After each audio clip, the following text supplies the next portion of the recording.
Muy buenos días, son las 6 de la mañana de este viernes 17 de enero de 2014. Esta es la hora de la verdad y estos son temas y asuntos que trataremos en la grata compañía de ustedes durante las próximas horas. La terrible acción terrorista de las FARC en Pradera, la villanía, un acto miserable y cobarde contra el pueblo indefenso de Pradera. Una motocicleta bomba, instalaron estos sinvergüenzas y se quejaron de la carencia de elementos técnicos de precisión, porque claro, su objetivo era solo matar policías, y no hirieron sino a uno o dos, e hirieron 60 personas del pueblo y mataron a una persona muy humilde. Así son las FARC. Y el presidente Santos les dice que cometieron una infinita torpeza. No, presidente, manejemos el idioma. Cometieron un acto criminal despreciable, canalla y miserable. Personas con quienes uno no puede estar dialogando. Usted sí, usted tiene hígados para eso, pues ¿qué le vamos a hacer? Nosotros no los tendríamos. Eso, ahí no se trata de unos diálogos de paz, sino de una claudicación ante todos los principios morales, ante los principios más elementales. Con el terrorismo no se dialoga. Eso es una conquista de la cultura universal. Usted dialoga con terroristas, allá usted. Todo porque quiere que lo reelijan presidente de la República. Con estos actos, ¿está muy orgulloso, presidente Santos, de lo que hacen sus contertulios? ¿Eso es aceptable? ¿Eso es posible? Bueno, ellos explican y dicen, otra vez lo recordamos, que es que les faltan elementos técnicos de precisión. Solo querían matar policías. Pobrecitos, pero qué justificación tan conmovedora, presidente Santos. Querían matar a todos los policías e hirieron 60 personas inocentes en Pradera y mataron otra, parece que hay un segundo muerto. El presidente Álvaro Uribe Vélez en Yopal, después de 3 años y medio de abandono, ahora vienen a ofrecerle un COMPES de 9.5 billones de pesos. Es la técnica preelectoral. El presidente Santos está recorriendo el país entero con COMPES en la mano. Quisiéramos sumar el número de COMPES y el valor de cada COMPES para ver cuánto está prometiendo repartir el presidente Santos, desde luego en el futuro. Y repartos que se han hecho como nunca antes. El papel lo resiste todo y en un COMPES puedo escribir cualquier cosa. ¿Dónde están las ejecuciones? ¿Dónde están los trabajos? Aquí pasa lo único que en lo que es eficiente el gobierno y la Corte Constitucional. Suspendieron una obra vital para el departamento del Magdalena. ¿Tendrá eso que ver con la llamadita que le hizo el ministro Iragorri al gobernador exigiéndole que adhiriera a Santos y prometiéndole que si lo hacía terminaban los procesos fiscales y penales que había en su contra? La cosa es así, y con el alcalde de Santa Marta no pasó algo parecido, es decir, el chantaje del gobierno a las autoridades regionales. O adhieren a Santos o mire lo que pasa. ¿Quién paga el pato? El departamento del Magdalena, una obra vital, la obra más decisiva para el futuro del departamento del Magdalena y para la redención de miles de campesinos. Pero no. Si el gobernador no se pliega a las exigencias de Santos, no hay carretera. Qué triste papel el de una mujer tan importante como la ministra de Transporte, prestándose para esos acomodos. ¡Qué horror! ¿En qué país estamos? La reunión de Santos con el comunismo en Palacio. Los temas fueron claros. Hay que tumbar el procurador. Hay que rescatar a a Piedad Córdoba, a Norma, no sabemos, pero en fin, a ella, y hay que rescatar, por supuesto, a Petro. Para eso están Iguarán, para eso están los amigos de Iguarán de la universidad, ubicados en los tribunales administrativos, para eso está la influencia sobre cierto sector del Poder Judicial, para rescatar a Petro, para tumbar al procurador gerencial y para recuperar a la comandante a Piedad Córdoba.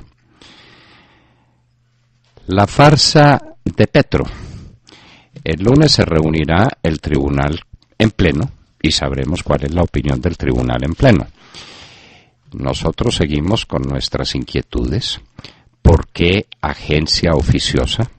¿Cómo se hizo el reparto de ese proceso que casualmente, de pura casualidad, entre 30 magistrados disponibles, le cae al magistrado compañero de clase de los 3 personajes que hemos mencionado aquí, de Mario Iguarán, de Diego Bravo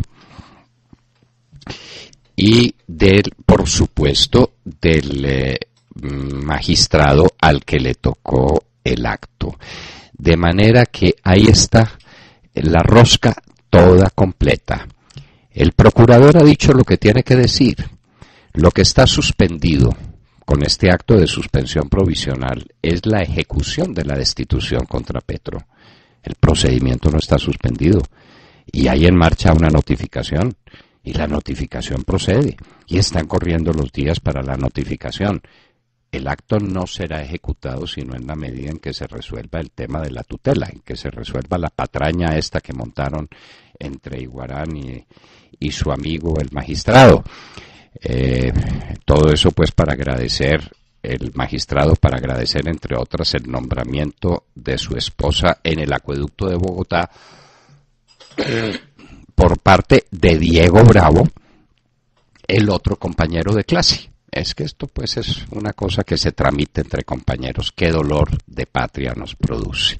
Vamos a ver qué pasa el próximo lunes. Y al procurador le llueven rayos y centellas porque dice lo que tiene que decir, que el procedimiento sigue en marcha, porque el procedimiento no ha sido detenido ni suspendido. Está suspendida la ejecución de un acto, de un auto que se está notificando. Argentina, otro ejemplo del socialismo del siglo XXI. Hablaremos con un amigo de esta casa y gran conocedor de la economía argentina, que sigue los pasos de la economía de Venezuela. Las noticias que llegan de Venezuela son cada vez más dramáticas. Hoy dice el diario El Tiempo que hay una devaluación maquillada que duplica prácticamente el tipo de cambio del 6 al 11 largos por ciento. Eso no sirve para nada. El tipo de cambio oficial está por el lado de 80 bolívares por $1. Si lo ponen a 12 no están haciendo nada, pero están creando problemas adicionales de suministro y problemas adicionales de pagos. La economía venezolana, otro desastre. Hoy hablaremos detenidamente de la economía argentina. La situación de Ecopetrol la discutiremos también al aire con el doctor Oscar Iván Zuluaga, que es experto en estas materias. La caída de la acción de Ecopetrol es dramática. Si tienen oportunidad, entren a Bloomberg y busquen en Bloomberg la acción de Ecopetrol. Es un drama. Cómo ha caído radicalmente de 63.80 a 34.27 en Wall Street.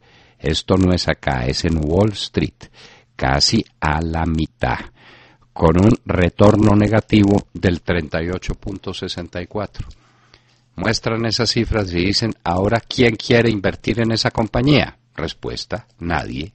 Nadie en su sano juicio invierte en Ecopetrol, en Wall Street. Y entonces, ¿qué va a suceder? No, que mejoran las cosas porque ahora van a poner una junta directiva completamente obediente al gobierno y un presidente de la junta que siga los mandatos del doctor Santos y un presidente ejecutivo que sea también un instrumento de campaña electoral. Van a mejorar mucho la imagen de Ecopetrol en Wall Street seguramente y aquí en Colombia también. El Parlamento andino. ¿Más plata a esa necedad? Hay una serie de personas que están pidiendo que por favor no le gasten dinero a eso. Pero ¿quién se metió en la tarea de crear el Parlamento andino? ¿Cuáles son los sueldos, los salarios que se han pagado por ese concepto? Esa perdedera de tiempo y de dinero que no nos sobra. La minería ilegal, otra hipocresía. Aquí a la Drummond le enfrentamos, y está bien que se le enfrente si hay razones para ello. Pero ¿qué pasa con la minería ilegal? Nada, que el gobierno del presidente Santos es absolutamente incapaz de enfrentarla y de contenerla. Siria, destrucción de armas químicas, las realmente peligrosas y graves, no se pueden hacer por ahora, quedan para el mes de junio. Mientras tanto, sigue la guerra en Siria, en 2 semanas, en 15 días, hubo 1.000 muertos entre los miembros de la misma oposición, porque los de la oposición genuina, los que quieren montar una democracia en Siria o algo que se parezca a una democracia, se enfrentan a los musulmanes radicales, a los de la yihad islámica y a los de Al Qaeda, y eso ha producido 1.000 muertos en 15 días. En Irak, la ración de muertos en Irak. Se han encontrado 14 cadáveres con signos de tortura.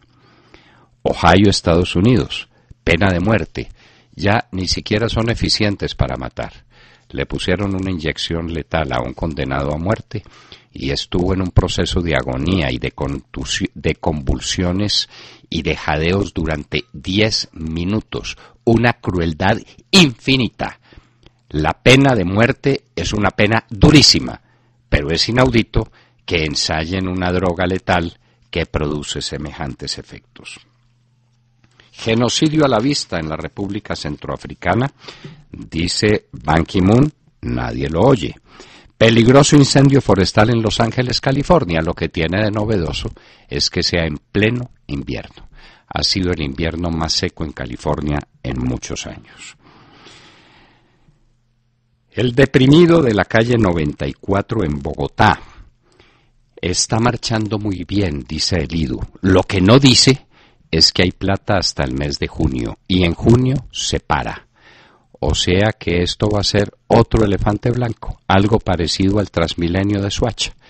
Años y años de abandono, y ahora, finalmente ahora lograron terminarla. Pasará lo mismo con el deprimido de la 94.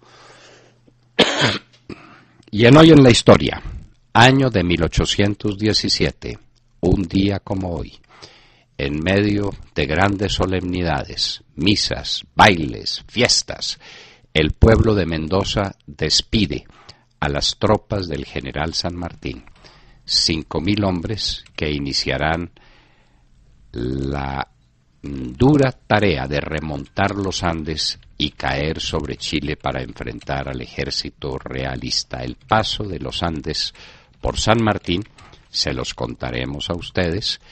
En el año de 1817, el pueblo de Mendoza despedía por estos días, especialmente 18 y 19 de enero de 1817, a las tropas del general San Martín.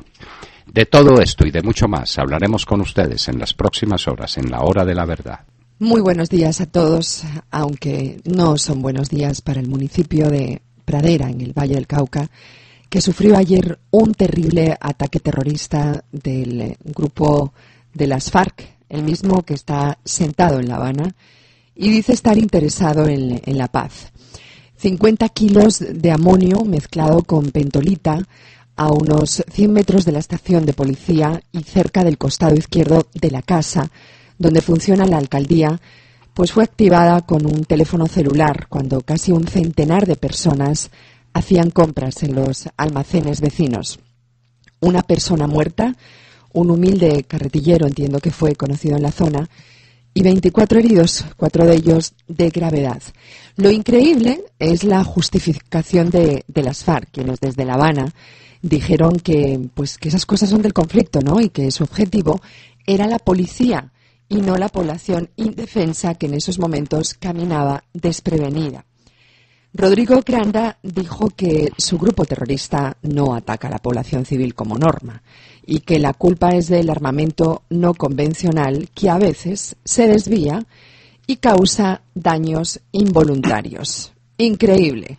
Pero más increíble la respuesta del presidente Juan Manuel Santos, usted lo decía, doctor Londoño, quien calificó esta barbarie como un acto de infinita torpeza.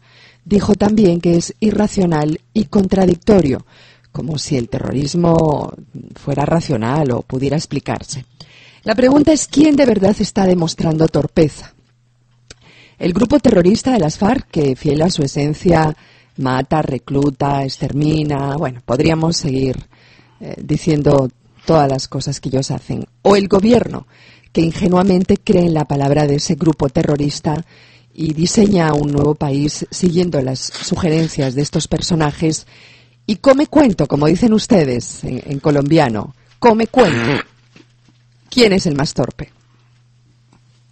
Buena pregunta, ¿quién es el más torpe? Recuerden, Montserrat, que no es la primera vez que las FARC ponen una bomba en un pueblo, pero por Dios, por Dios, pues, por si favor. ese es su comportamiento natural. Solo que cuando el presidente era Álvaro Uribe y el comandante de las fuerzas militares era Jorge Enrique Mora, antes de lo que estamos viendo ahora, y el ejército tenía mística, moral de combate, estaba a la ofensiva, estas cosas no pasaban. Mire usted cuáles fueron los ataques a los pueblos mientras el presidente Uribe fue presidente de la República. Eso desapareció, eso se acabó. Esa pesadilla volvió ahora. Usted no olvidará el ataque muy reciente al pueblo de Tumaco. No olvidará los ataques a los pueblos del Chocó. No olvidará los ataques a pueblos de la costa del Pacífico en toda esta época. Lo que pasa, Montserrat, es que las FARC son así. Esa es su actuación. Y lo que dice este cínico sinvergüenza canalla del Granda es que les faltan armas de precisión, que si tuvieran armas más precisas entonces solamente atacarían a la policía. Entonces se disculpa por el ataque a la población civil, en la que no hubo 24 heridos, Montserrat, y tengo que corregirla. La cifra exacta es de 61 heridos, 61, no 24. Claro que han dado muchas cifras, pero esta es la última cifra oficial definitiva, 61 heridos. Y recuerde dónde queda Pradera. Pradera está al pie de Palmira. Ahí sobre la cordillera, cuando se empieza a subir la cordillera, ahí queda Pradera, encima de los ingenios azucareros del Valle del Cauca.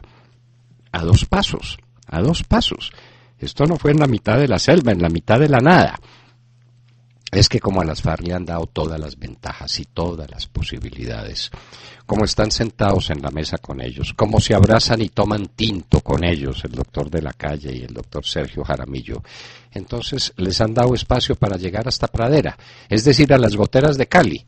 Esa moto pudo recorrer unos kilométricos más y llegar a Palmira o llegar a Cali. Esa es la gravedad de la situación.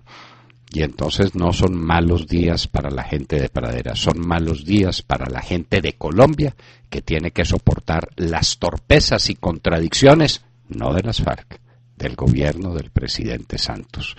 Con él a la cabeza, que da una respuesta como todas tibia e incoherente para poder seguir sentado conversando a las FARC la manera de entregarles el país, que es sobre eso, sobre lo que conversan. William Calderón. Buenos días Colombia, gracias por invitarnos a sus hogares y a sus vehículos. Hoy es viernes, enero 17 del año 14, son las 6:23. La cita en Palacio, en Casa de Nariño, de los más calificados voceros de la izquierda colombiana, de la izquierda comunista, en su última cena en la Casa Presidencial, en donde actuó como anfitrión el presidente Juan Manuel Santos, a cuya izquierda o siniestra se sentaron a manteles Piedad Esmeda Córdoba Ruiz, Iván Cepeda y Carlos Lozano, coincidió con el comunicado emanado por las FARC, en donde se brindó un decidido apoyo al alcalde Gustavo Petro y a Piedad Córdoba, por parte de esa organización narcoterrorista. De paso, también se pidió la cabeza del procurador Alejandro Ordóñez, a quien califican de ser el peor enemigo de la paz. Mientras esto ocurría, pasaba lo que pasó en Pradera, Qué coincidencias, doctor Londoño. En esa última cena en Palacio, ¿quién fungió como Judas? Bueno, pues Bueno. pregúntelo. O quién es el Crispín de los intereses creados. Crea ¿Cómo es el intereses. cuento del Crispín? ¿Cómo es? ¿Cómo es el cuento del Crispín? Crispín? Lea Los intereses creados de Jacinto Benavente, una de las comedias más memorables que se escribieron en lengua hispana, donde un personajito llamado Crispín, que es el criado que utiliza el personaje de la novela para hacer toda clase de cosas y conquistar el corazón de su mujer amada y meterse en las entrañas del poder y convencer a todo el pueblo, Crispín es el que enreda intereses. Dice, desde que todos tengan interés en algo, todo está solucionado. Y no hay justicia que se le aplique a todos los actos de latrocinio y de sinvergüencerías que ellos cometían, y no hay nada que se oponga en su camino, y no hay nada que detenga la marcha hacia el amor. Crispín es el que ata todos los cabos de los intereses. Crispín, no olvide ese personaje. Jessica López. Hola, muy buenos días para todos, 6:25 en la mañana. Les voy a recordar que el pasado lunes hablamos aquí con un amigo de la casa, con José Antonio Ortega, el mexicano presidente del Consejo Ciudadano para la Seguridad Pública, sobre los datos preliminares del estudio de las 50 ciudades más peligrosas del mundo. Pues les cuento que ya ese estudio salió completico y del cual hablaremos nuevamente con José Antonio el pasado lunes, pero es importante adelantar qué es lo que está pasando. Tengo que decirles que lamentablemente Colombia está muy mal parada, tanto así que en la lista de las ciudades más peligrosas del mundo aparecen 6 ciudades nuestras, 6 ciudades colombianas, mientras Venezuela, que como lo hemos dicho en repetidas ocasiones aquí, es uno de los países más violentos en la actualidad de América Latina, registra 5 ciudades. Veamos cómo está la cosa. Las ciudades más violentas del mundo, según este informe del Consejo Ciudadano para la Seguridad Pública, son 5. En primer lugar tenemos a San Pedro Sula en Honduras. El segundo lugar lo ocupa Caracas, Acapulco está en tercera posición, Cali, infortunadamente Cali está en la cuarta lugar, y Maceió en el Brasil está en la quinta posición. Hay que también decir que de las 50 ciudades del ranking, 16 se ubican en el Brasil, 9 en México, como lo dijimos, 6 en Colombia, y las vamos a decir aquí para que ustedes las tengan muy presente. Cali ocupa la cuarta posición, Palmira está en el puesto 11, Santa Marta en el 32, Cúcuta está en el 33, Pereira en el 34 y Medellín está en el puesto 35. Venezuela tiene 5 ciudades en este listado, está Barquisimeto, está Ciudad Guayana, Valencia, Maracaibo y por supuesto Caracas, que ocupa la segunda posición. Y hay que decir, ya lo dijimos, ya les repito que el próximo lunes tendremos nuevamente el privilegio de estar con Ortega aquí para que nos cuente los pormenores de este estudio, pero a mí me parece muy importante destacar algo que dice textualmente este informe referente a Colombia, abro comillas. Resulta especialmente meritorio que desde hace 11 años sigan bajando la incidencia de homicidios en Colombia y otros delitos violentos debido cada vez a la mayor eficiencia de la policía y no a los resultados de la negociación con criminales. Cierro comillas. Esa es nuestra triste condición, eso es para llorar, para llorar. Cali, que es la víctima, Cali no es la actora de esta tragedia, sino su víctima, está en el cuarto lugar entre las ciudades más peligrosas del mundo, presidida por San Pedro Sula, que es el foco del narcotráfico en Honduras, por Caracas, pues desde luego Caracas es espantosa, terrible, y luego viene Acapulco en México, la mafia mexicana destrozando ese que fue un paraíso, otrora paraíso turístico, y luego la ciudad de Cali. Cali no se merece eso, ni eso lo podemos tolerar los colombianos. A Cali la tenemos que rescatar entre todos, de las garras de esos bandidos que están sentados a la mesa tomando mojito con el doctor de la calle por cuenta del doctor Juan Manuel Santos. Ese es el resultado de todo esto que se está viviendo. Y la propuesta es que en las zonas cocaleras gobiernen las FARC y que saquemos el Ejército Nacional. Es decir, es protocolizar la entrega al terror de gran parte del territorio nacional. Donde haya plantas de coca, sacamos al ejército, en lugar de doblarlo, de triplicarlo, de mandarlo a la ofensiva, de imponer el derecho por medio de la fuerza legítima, sacamos el ejército y le damos el poder a las FARC. Buena propuesta la de las FARC. Lo grave de todo eso es que nos tememos mucho que el presidente Santos la apruebe con tal de tener un papel escrito que diga cualquier cosa. Sergio Gel. Doctor Londoño, muy buenos días para usted y para todos nuestros oyentes. Hoy amanecemos preguntándonos qué está pasando en la DIAN, porque muchas quejas son las que han llegado a lo largo de la semana y hay una situación que se está presentando al interior de la entidad en el tema de recaudo de impuestos. Esta semana se cayó 5 veces el sistema de Internet o el sistema virtual que utiliza la DIAN para recaudar la retención en la fuente, este nuevo impuesto que se conoce como el CREE. Aunque la DIAN dice que el recaudo va muy bien, lo cierto es que colapsó 5 veces. El miércoles se cayó del todo la página de la DIAN para hacer el pago. No se pudo recibir el pago a través del sistema electrónico, tocó volver a los formularios y hay una situación bastante complicada, y es que los sistemas en la DIAN para el recaudo de los impuestos está colapsando. Esto a pesar de grandes inversiones que se han estado haciendo el año pasado. Para mirar las cifras, la DIAN invirtió 80.000 millones de pesos para solucionar precisamente este problema, para que esta situación no se presentara. El director de la DIAN, el doctor Juan Ricardo Ortega, se pronunció ayer frente a esta situación. Dice que al menos se necesitan 5 meses para salir de este problema tecnológico e informático que está teniendo la DIAN, pero el problema va más allá. El problema es que estamos hablando del recaudo de los impuestos del país y de los ciudadanos que muy puntualmente quieren hacer el pago de sus impuestos. En algunos casos solo se pueden hacer de manera virtual cuando se tiene la firma digital, y no lo pueden hacer. No está pudiendo la gente pagar los impuestos porque la DIAN está colapsada en su sistema. ¿Qué está pasando en la DIAN? Y esto nos lo preguntamos, ¿por qué está pasando eso a pesar de las grandes inversiones que se han hecho? Preguntas que quedan en el aire.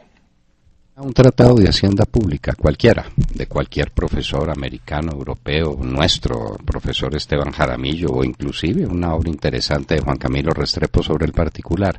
Primera condición de los impuestos, que sea de fácil recaudo. Pero es que imagínese. Que el contribuyente pueda pagar sencillamente, que pagar no sea una tortura.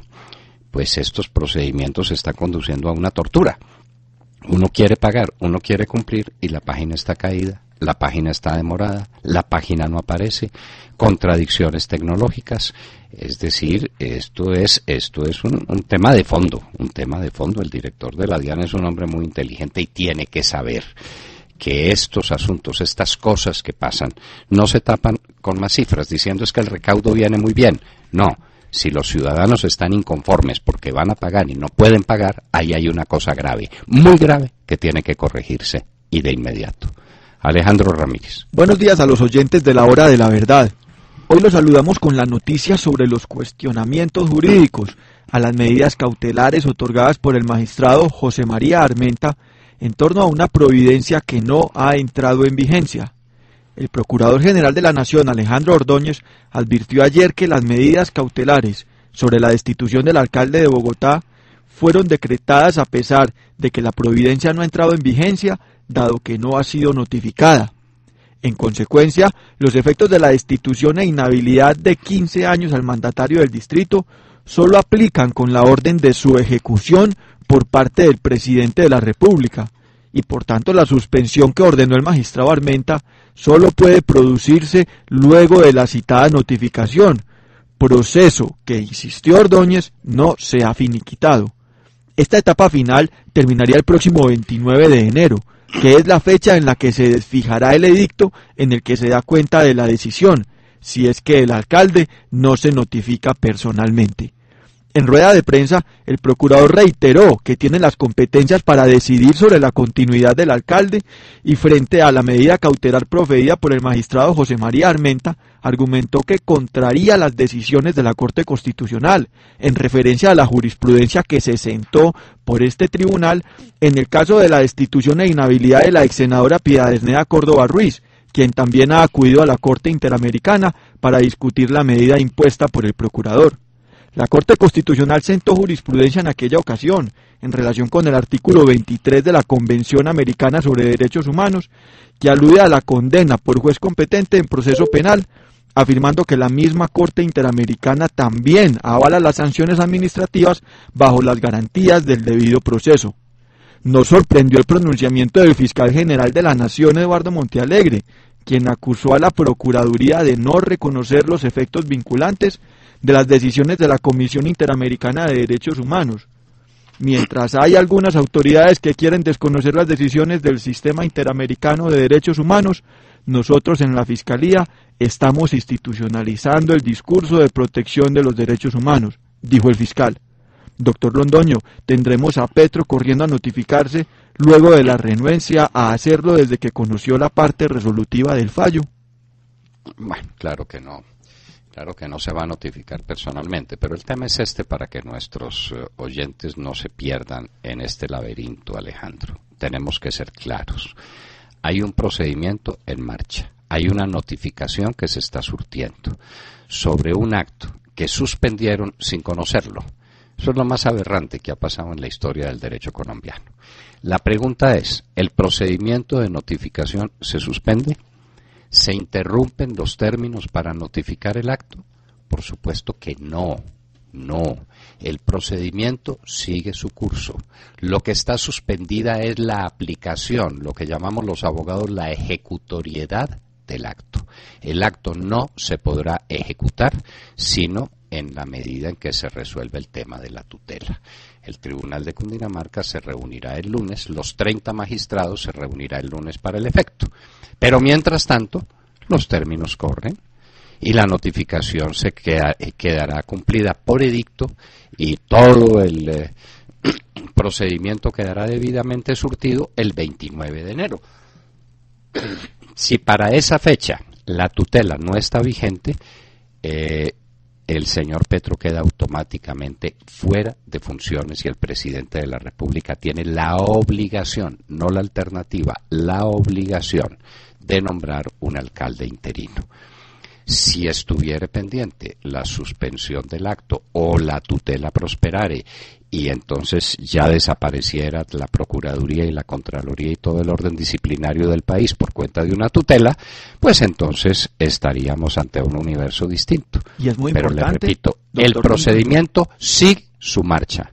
Y es muy Los importante. términos siguen corriendo. La notificación se está surtiendo a través de un edicto y eso no ha sido suspendido por nadie. Y es muy importante, doctor Londoño, la alusión a la jurisprudencia de la Corte Constitucional sobre la competencia del procurador. Bueno, porque la Convención Americana sobre Derechos Humanos lo dice y la Corte Constitucional en alusión a esa convención ya ha dicho que sí tiene la potestad de las sanciones administrativas bajo las garantías del debido proceso, cosa que han cuestionado muchos juristas en este país, olvidando que recientemente se destituyó a Piedad Córdoba y ella discutió ese fallo por las mismas circunstancias. Muy bien, de manera que las cosas quedan claras, el acto se sigue notificando, los términos están corriendo y todos estamos esperando qué opina el tribunal. Y volvemos a preguntarnos por qué entre 30 magistrados del Tribunal Administrativo la suerte le tocó al magistrado que es compañero de aula y por supuesto íntimo amigo de Iguarán, el hoy sorprendente abogado de Petro, y de Diego Bravo, el que le dio el empleo a la señora del magistrado que dictó la tutela. Acusado por Antonio Sanguino, concejal de Bogotá, de estar detrás del complot. Que uno entre 30, y le cayó a ese. Es que no hubo reparto, ya nos lo dijo ayer la doctora María Fernanda Cabal, candidata del uribismo a la Cámara de Representantes por Bogotá. No hubo reparto. Eso solo constituye una falta gravísima que, si tuviéramos Consejo Superior de la Judicatura, motivaría una gravísima sanción para el señor Armenta. Solamente por eso, solamente por eso. Eran noticias que presentábamos a ustedes a primera hora de la mañana.